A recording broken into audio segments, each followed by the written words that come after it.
Sorry, say that again. You're all set.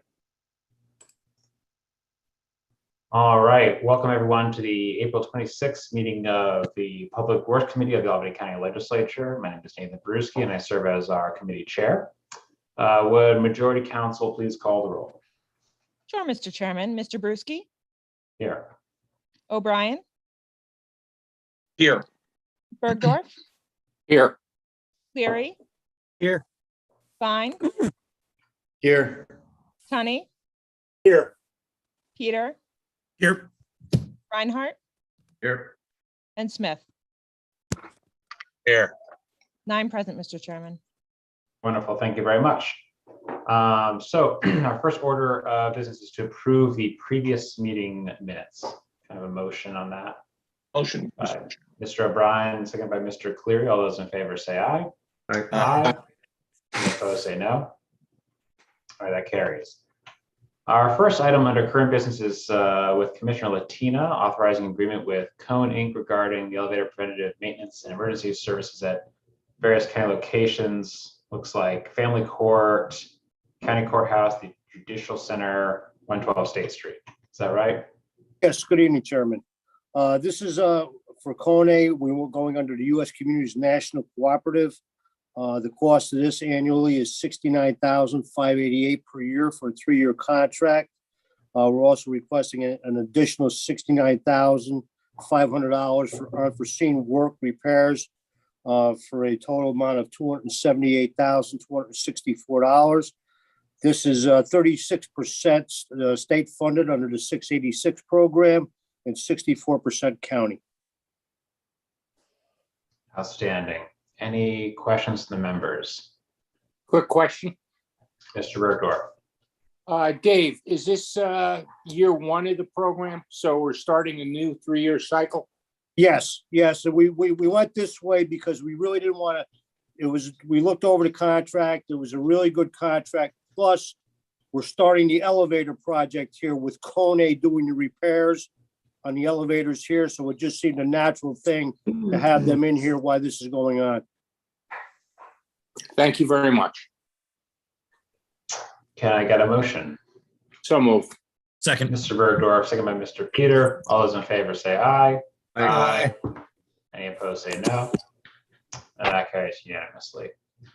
Our second item, I believe, thank you very much, Commissioner. I believe this is under Mr. Belber, is authorizing lease agreements with Hanush Jewelers and Old Brick Furniture regarding Corporate Suite 21 at the MVP Arena. Nathan, this is Nicole. Yes. Bob is Hey there, coming Nicole. in. Okay, why don't we we'll table his items, which I believe are 2, 3, and we'll go to Commissioner Raimundo with item number 5, which authorizes an agreement with Callahan Industries for hauling and placing asphalt concrete on various roads in Albany County. Hi, good evening, Mr. Chairman. Good evening, Good everyone. evening. Yeah, this is our yearly roadway maintenance contract whereby we mill 2 inches of asphalt and repave with 2 inches of asphalt, also known as mill and fill or hauling and placing. We received 3 bids for the project and Callahan was the low bidder. We'll be milling and filling on 15.3 miles of county roadways this year. In addition, Callahan will pave 2 inches of top course on 6.7 miles of recycled roadway. This work is 100% state funded with proceeds from the state's CHIPS program in an amount not to exceed $2.776 million. This year, we will be paving roads in Bern, Bethlehem, Queens, Knox, Rensselaerville, and Westerlo. Excellent. Any questions from the members? I'll make a A motion. motion. Motion by Mr. Cleary, seconded Second. by Mr. Peter. All those in favor say aye. Aye. Any opposed say no. And that carries. You also have the next couple items, which is 6, authorizing an agreement with the New York State Department of Transportation regarding the new Partner Road Corridor Improvement Project in the town of Gilded and Colony. Yes, so we're requesting legislature's approval to enter into an agreement between Albany County and New York State DOT which will allow us to receive 80% reimbursement for the design fees for our New Carter Road rehabilitation project. This project was awarded Federal Transportation Program funding, which is also known as TIP funding. The design fees total $650,000, and the county will be responsible for only 20% of this amount. Outstanding. Any other questions to members? Lisa, excuse me, Mr. Mr. Burke. Chairman. Ms. Could you Burke. just go over the schedule for that project? If the design is being done this year, when do you anticipate actually doing the construction and that sort of thing? Sure. So once this agreement is signed, Clough Harbor will be authorized to be able to start design. We anticipate they're going to design the project through 22 and 23, and construction will happen in 2024. Okay, thank you very much. Am I frozen?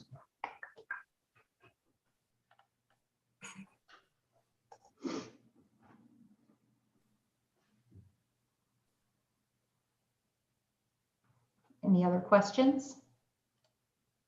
Make a motion to approve. Nathan may have frozen.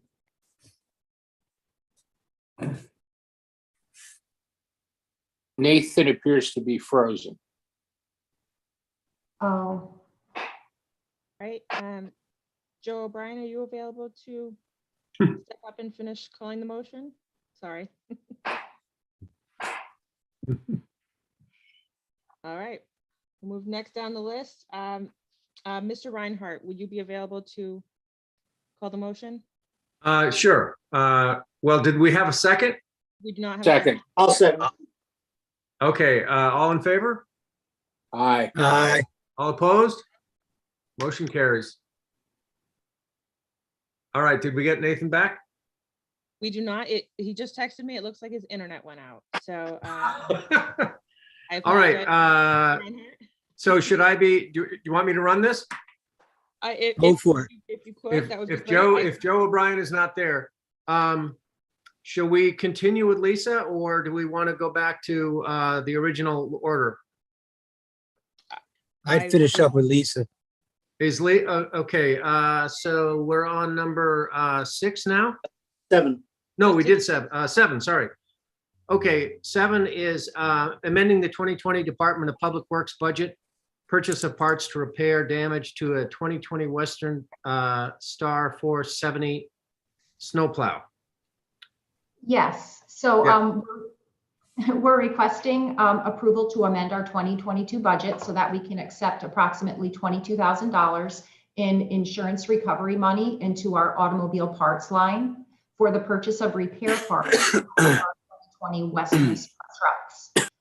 A vehicle crashed into our truck during winter operations, and the cost to repair the truck, the actual parts cost to repair the truck, amounts to $22,000. We're going to do the repairs in-house once we receive the replacement parts. All right, does anyone have any questions? I have one question. Yeah. Sure. Are we self-insured for vehicles? So as far as vehicles go, this accident was not our fault. Another vehicle crashed into our vehicle. Yeah, but that's not my question. My question is, are we self-insured? Like New York State is self-insured. I'll have to get back to you on that. I Looks like believe David has an answer. General is self-insured, but I don't. Yeah, I'm not sure. Mr. Cleary, we are self-insured. Thank you. I'm back. Sorry for that delay. Any All right, other Nathan, questions we from did members? 7 and yeah, we stopped at 7. All right, We're so on- this is- Motion on we're 7. we're on 7. Wow, you guys. Oh, I'm sorry, we I- haven't voted on 7 yet, right? I'd make a motion to approve 7. I'll second All it. right, Mr. Cleary, Mr. Tunney, all those in favor say aye. Any opposed, say no. All right, and so that passes item number 7 on our agenda. Now moving on to number 8, which is authorizing agreement. Now we're doing Gorman Brothers the cold recycling projects on County Road 9. Is that right? Yeah. Yes. So this is our yearly cold in place recycling contract whereby we recycle the top 4 inches of asphalt and then pave 2 inches on top of it. Roads selected for this process have deteriorated past the point where milling and filling would suffice. Gorman is the local contractor on state contract and has been doing this work for us successfully for many years. We'll be using this process on 6.7 miles of roadway. This project is 100% county funded in an amount not to exceed $950,000. And we will be doing recycling in the towns of Bern, Bethlehem, and Knox this year. Outstanding. Any other questions on this item? Any motion from the members? So moved. Mr. Bergdorf moves, Mr. Reinhardt seconds. All those in favor say aye. Aye. Any opposed say no. It's also unanimous. Our next item is number 8. We just did Gorman. We did 7, 8. So 9 is authorizing agreement with, is it Vet and Kring Betty and for Kring. construction services on New York Road 85? Yes, so we're requesting approval to enter in an agreement with Betty and Kring for construction of the Albany County Rail Trail Bridge over New Scotland Avenue. We received 2 bids for this project, and Betty and Kring was the low bidder at approximately $3.28 million.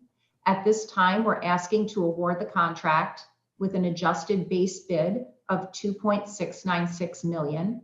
Additional work related to wall resurfacing along Route 85 is anticipated to be awarded as an ad alternate contingent upon approval of the county's 2023 capital plan.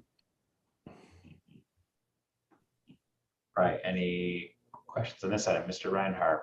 Yeah, Lisa, so thank you for clarifying the difference between the 2.7 and the 3.3. Now, why did we decide to kind of break it apart that way? So what's happened is we have only 2.8 million in our capital plan for this project, and bids came in at over that amount. So we need to get the steel ordered, and which means we need to award this contract. The steel, even if we order it today, won't come in until next year. So in order to get a move on the project, we're awarding it to the low bidder, who still is the low bidder once that item is taken out of the contract. Once we amend the capital plan for the additional amount of money that it's going to take to complete the entire project, we'll amend the contract with Betty and Kring to include the rest of what needs to be constructed. But we don't, at this point, we don't really know, given the way materials are getting more expensive, we don't really know whether the 3.3 will be sufficient for everything once. Well, it will, because the number is held. We just took out, they bid on that item, and the dollar amount is being held. All right, so they're going to hold to that amount regardless of what it comes in at later? Correct. Okay, all right. Thank you for clarifying. Sure. Mr. Chairman. Mr. Bergdorf? Lisa, could you just clarify? We're awarding this for 3.5 tonight, right? Well, Is that what you're? we're awarding it for 2.696. Okay. And the full contract, the bids came in higher than what we have. So we're awarding it, we pulled out one of the items. You pulled out the ad alternate. So we're awarding the base bid. No. So there wasn't an ad alternate listed in the cost proposal form. That what we had to do was just find an item that brought the contract down to something that's less than what we have in our capital plan. So we pulled out an item that's related to wall resurfacing, and that got the project down to 2.686 million. So we're awarding the contract for that amount right now, although the bid came in at 3.28. once the new capital plan, our plan is to amend the capital plan to account for price escalation. Because there's been, with inflation and such, these were unanticipated extra amounts in the project. So we're planning on going and amending our 2023 capital plan and making sure we have 3.28 million in the plan to account for the extra item. And then we will do a supplemental contract with Betty and Kring to account for that extra item. So will that come back to this body or the contract? Yes, because advisory board or yes. what? I would anticipate that we would have to come to do the supplemental in front of the legislature. Okay, all right. That's what I was unclear on. So Yeah. thank you very much. Yep. All right, any Nate, other? I do have one more Mr. question, Nate. Reinhardt. Lisa, as you know, this is in my district, and the some of the concrete has been falling down onto the roadway, and it's been somewhat of a hazardous situation. This first phase of the work we're doing, will that address all of those issues of falling material, or do we still have some associated with that wall? Like when you say the wall's being replaced and that's going to happen later, is that something that is part of that, where the concrete is falling away from the embankment, or will that all be addressed in the first phase? So the whole construction of the project isn't going to start until next April. Okay. And by that time, we will have amended the capital plan, and we would have done a supplemental agreement to account for the entire cost of the project. So the first order of business, once we start construction, is removing the existing structure, and the new steel will not be set until the walls are completely refinished. So we are going to, the whole contract as a whole is going to start construction together. We will have secured the money to do everything by next All spring. right, okay, all right, yeah, so, okay, everything is done in the same order it was going to originally be done. It's just Yes. that, yeah, okay. But it's not until April, so we still have to wear our hard hats until then. Yeah, we go through and we tap on the concrete on the walls and remove anything that is like in danger of like just crumbling off or hitting the sidewalk, and periodically we go through and clean things. Right. We can't wait for this structure to be replaced. Right, I get it.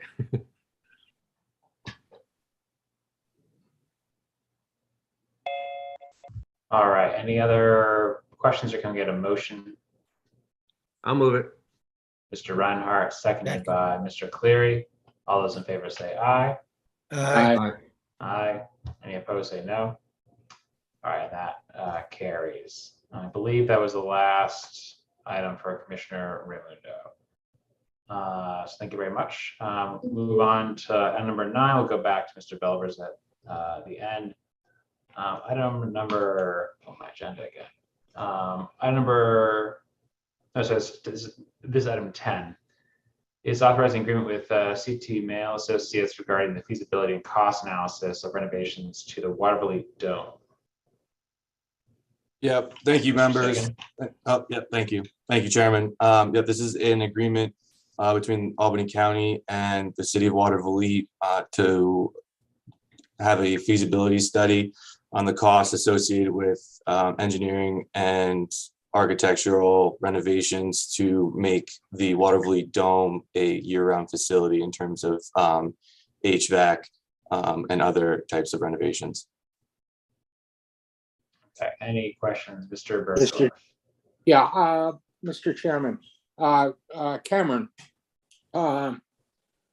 in my years here, I have not seen us use our annual engineering contract for the benefit of another municipality. This is a facility that's owned by the city of Waterville. Could you explain the circumstances that make this relevant and an expenditure of the county legislature? Yeah, absolutely, legislator. As you're aware, we do utilize the city of Waterville, the Waterville Dome for quite a few of our recreational programming. So this is definitely something that is a benefit to county residents more generally. And I know that the state's shared services programming allows for this kind of investment between, the counties and its municipalities. I can't give you an example of Albany County specifically, but I know, statewide, there are these types of partnerships between counties and their municipalities. Okay, but are we anticipating using the Waterville Dome in addition to what it's used now? Because in the backup, it said it was renovations and partial additions. So is there a contemplation of a further use of the dome by the county? The idea behind these renovations is mostly because, as you know, because it can't be heated throughout the winter, it really only serves as a facility during the summer, spring, fall months. So the idea behind it is to make it a year-round facility, being able to use it during the winter. So ultimately just getting more use out of it, I think, is the idea. So that would just be an added benefit to the county to be able to use it to the benefit of county residents further for the year round. So, but the programs run there by the county are open to all county residents, even though it's a Waterville only or owned facility. That's correct. Anyone from throughout the county, any children from around the county can. That's what's so great about it, is because, Green Island, Manans, Colony, City of Albany, all those residents are able to access it. And by creating a year-round facility, it really creates a unique facility in that, given its size and ability to be used by all residents. Okay, thank you for your explanation. You're welcome. Mr. Reinhardt. Yeah, Cameron, who's going to pay for the utilities for the building, the new building? At this point, the payment of utilities wouldn't change. That's still something that the city of Waterville pays for. I don't see that changing at this point. Well, I just want to raise a point that even though this is sort of a gray area because it's not a county facility, I want to reference the county executive's Earth Day statements about being greener. And I think that this building, when we do this feasibility study, should be looking at being net zero. In other words, fossil free, use heat pumps, maybe use solar, depending on the orientation, if that works. That the feasibility should try to design a building that will be as energy efficient and renewable energy based as possible. Now, given that Waterville is actually going to be the one stuck with the electric bills or the heating bills, is there any way we can get them to share the cost of that feasibility study, since they're going to be the ones paying the utilities going forward? Thank you for the question. That would kind of make sense, because what we could do here is make the mistake that's been made innumerable times over the years, where one political entity does a study of a renovation, and then a different political entity has to pay for the electricity and the energy costs. And so you shortchange on the design, and then you have this long-term energy burden that falls, usually in my experience, has been on the local entity, whereas the state may pay for like first construction, right? And they save money, but then the locals have to pay a higher energy burden. So I don't think we should make that mistake again here. Sure, that's understood. Just to be clear, this cost analysis is a partnership between Albany County and the city of Waterville. We are sharing the cost equally 50-50. So that is one thing to consider.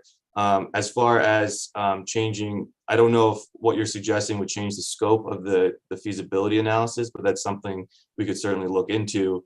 At this point, what we're looking at is just essentially is insulating it to the point where it will be able to contain heat and cooling. So I could foresee potentially looking at a green cost analysis of retrofitting. I think that might be a separate sort of task. So that is something I would have to look into for you. Well, look, when you're doing a feasibility study like this, you're going to look at the thermal envelope. It sounds like there's not much there now because it was never heated before. So Correct. you have to build a thermal envelope. You have to design the heating equipment for whatever that thermal load and heat loss is going to be. And that's determined by your thermal envelope. Once you know what that is, then you can potentially save money on the heating capacity of the equipment that you have to buy because you've limited the amount of heat loss or heat gain in the summer. So that is all what a good feasibility study should cover if you're talking about going from an unheated space to a heated space. But as we've discussed before, I don't think we should be looking at solar as an add-on here, just like we talked about with the facility out by the nursing home. I think what we should be doing is designing for the best long-term outcome from scratch. So that's what I think the feasibility study should do. I don't see why that has to be an add-on. That should be just good practice at this point. Understood. Mr. Chairman, Mr. Bergdorf. Actually, I have Mr. Fine and Mr. Bergdorf, sorry. from my understanding. Oh, hold on 1 second. I had Sam first, then we'll get to you. Okay, I'm sorry. Thank you, Mr. Chairman. Yeah, I just want to agree with Bill. I think that we should be incorporating clean energy into everything that we're doing. So anytime we're renovating a building or doing a study and considering renovating a building, I think we should be looking into the cost for making it clean and renewable energy. So. And to respond to both of the legislators, I appreciate the question. I just want to make sure we're looking at a very narrow just ability to insulate heat and cool. I'm not saying that we can't do that. I think the feasibility study that we're looking at right now is very narrow in scope and can be broadened once we understand the cost associated with taking the smaller step of insulating it. And then we could have that conversation, absolutely. When the time comes, once we have the feasibility study, okay, what are these renovations going to look like in terms of how it's powered? I think that's a completely understandable consideration that we should be looking at. Mr. Chairman. Mr. Bergdorf. Yeah, I tend to agree with Cameron. I mean, this is a $7,000 feasibility study. So really the cost for the county, $3,500, or, I'm rounding up a little bit. The cost for Waterville, $3,500. If you want to go, I mean, one of the things I was told was we're not even sure what the costs of doing the basic level of winterizing the building would be. And until you even know that, you don't even know how you want to proceed. Because I was somewhat concerned that we were dipping our toe in a pool and we could end up fully immersed in a project that was beyond what the county would be comfortable with for a municipality. So I have no problem supporting this. And if there's something that the county and Waterville want to move forward with in addition to this, come back with it on the separate merits. But I think if you're talking about doing what you're suggesting, you're in essence scrapping this proposal, and I don't know that that's a good idea at this time. Cameron, can you explain what the other amount of $250,000 is for? The other amount? I'm sorry. Yeah, because at first I sort of had the same interpretation that Paul just had, but then when I look at the other under compensation, the 250,000, that looked like that was for detailed design services, which implied to me more like, significant expenditure on designing a building where we should do it right. So maybe I misunderstood under that in the attachment where it talks about the 250,000. That's Article 4, compensation. Yeah, I'm looking at that now. That, as far as our purposes go here, isn't included in the sum for the cost analysis itself. I think that it was an option that we could have opted into, that we are not. Okay, so that 6,000 is only looking at the building envelope, correct? That's correct. Okay, but so, all right, so what we're doing is we're looking at a building envelope. Our intention is ultimately to heat it, but we're not yet studying how we're going to heat it. Yeah, I believe that that is something that we will come back and discuss with this body here. If it gets to a point where we decide we want to move forward, but we just don't know how we're going to move forward at this point without doing this cost analysis.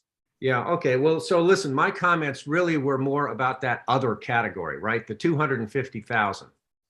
Like what I was saying before, I understand that has nothing to do with a expenditure of $6,800 to look at the exterior of the existing building. But if we are going to do that second phase, that's where my comments really are relevant, is we need to look at the energy balance of the building, the envelope, the heating system all combined, and we need to make it green and renewable. Yeah, I absolutely If we're going to agree. do it. Yeah, absolutely. I think this is just the feasibility study that we're working on right now, the $6,860. That is just very narrow in scope and how we can enclose this facility, add HVAC, and then we could go from there on sort of a bigger vision for what the dome could look like. But I don't want us to get too far ahead and say, this is definitely something that we're going to be doing. This is just simply a cost analysis to give us an understanding of what our options are at this point. Yeah, all right. Mr. Chairman, Mr. Bergdorf. I would just like to request that the majority council, when you draft the resolution, make it clear that what we do have this document that has the $250,000 here, is that the expenditure is limited to $6,860, so that we know exactly what we're doing. Yes, that- in accordance with the RLA request, we will be setting the amount at the 6,860. That was my understanding of the request as well. Okay, all right, I'm comfortable with that. All Another right. question. Is there anything else from the members of the committee before I go to Mr. Grimm? Mr. Grimm. All right, thank you, Mr. Chairman. A couple of questions I have, Cameron. How many people use that facility and where are they from? Because we're asking the county to make a big commitment, and we, have 50-50 deals according to what we're doing right now. I don't know how many people from Gilded actually use the Waterville Dome, but I'd like to know. So I think if the Dome is going to ask for a sizable county contribution, they should be collecting data right now on who actually uses that facility and where are they from. That's something I'd like to know before I cast any vote on it. And I'd also like to hear from you, what is your expectation, given that this feasibility study leads to more work being done, what is your expectation as to what the county contribution will be? Will it remain a 50-50 proposition, or can we expect the county contribution to be less or more? Thank you for the question, legislator. To answer the first question, I would have to get the exact data for you because we do keep records of attendance for these programs. Like you said, there is usually 50-50. It's at least mandated to be 50% Waterville residents. I think that was part of the understanding that Waterville would be paying for half of this feasibility cost analysis. But it is available to Gilded residents as well as City of Albany residents and residents throughout the county. So, if you're the idea behind it is, 50% have to be from Waterville. I know for a fact that there are plenty of residents who utilize this from the surrounding cities and the City of Albany as well. But I will get that. Just to say, yeah, but you say it's available to the county. That doesn't mean they're using it. So I'd like some hard data on how many people from outside Waterville are using it, and in particular, how many from Gilded, because you're being asked, you're asking Gilded to contribute to this project. Absolutely, I will get that data for you. I just don't have it on hand for right now.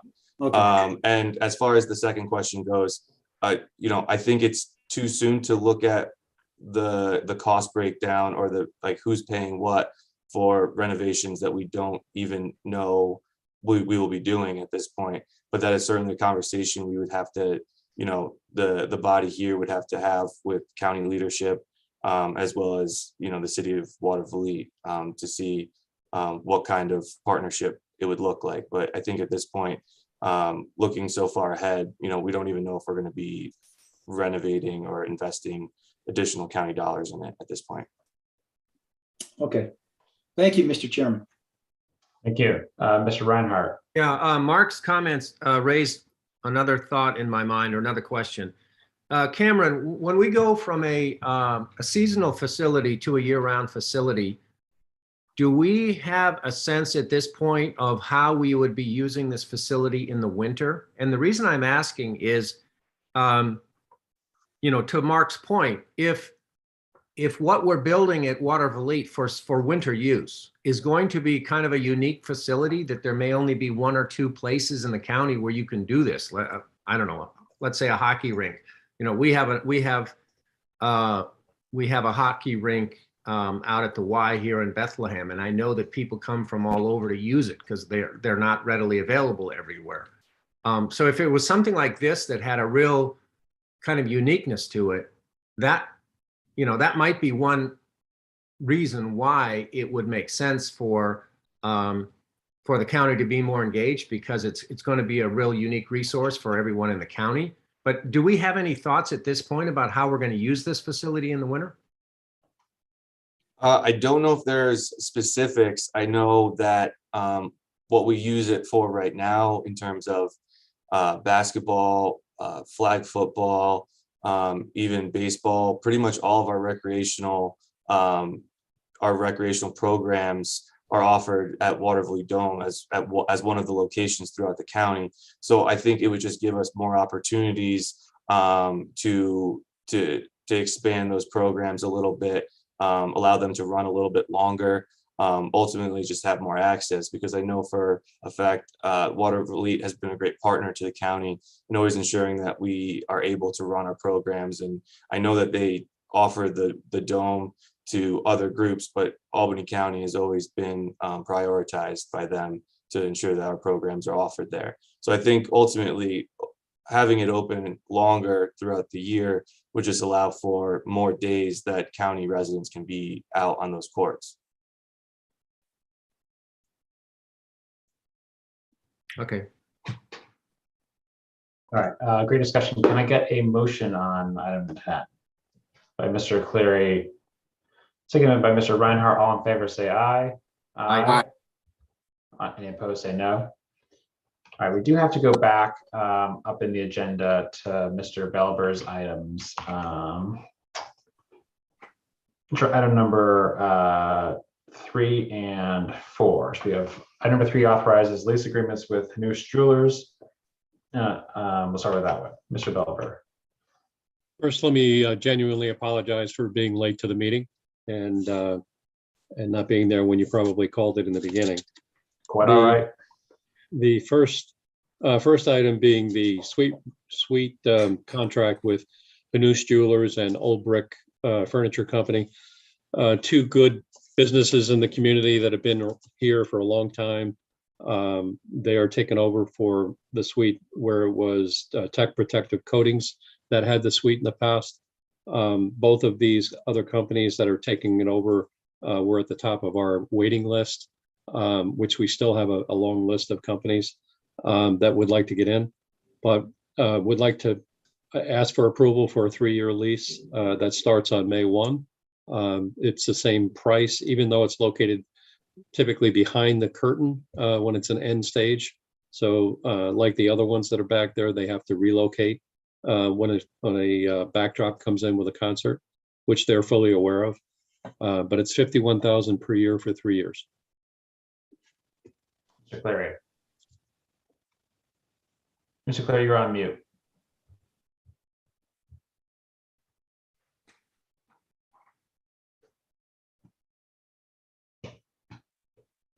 Sorry about that. I'd like to motion to approve. There's no questions. Motion by Mr. Cleary. Can I get a second? Second. By Mr. Bergdorf. All those in favor say aye. Aye. Any opposed, say no. All right, fantastic. And then the last is item number 4, which is amending resolution 323 to 2019 regarding the operation maintenance services at the MVP Arena. So, Mr. Chairman, this is basically an opportunity, since our company during the COVID years, 2020, 2021, there was no compensation whatsoever that went to our company. No fees were earned, even though staff and operation of the facility continued.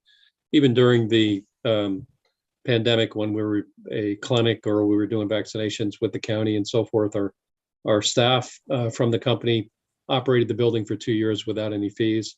So we asked if we could get an extension of the contract so that we have the full 5 years that was originally voted on back in 2019. Can I get a motion from the members? Mr. Cleary, second by Mr. Bergdorf. All in favor say aye. Aye. Aye. Any opposed say no. All right, and that concludes the agenda. Majority council, did we get everything? I'm pretty sure we got everything. All right, can I get a motion to adjourn the meeting? Mr. Reinhardt, So moved. seconded by Mr. Bergdorf. All in favor say aye.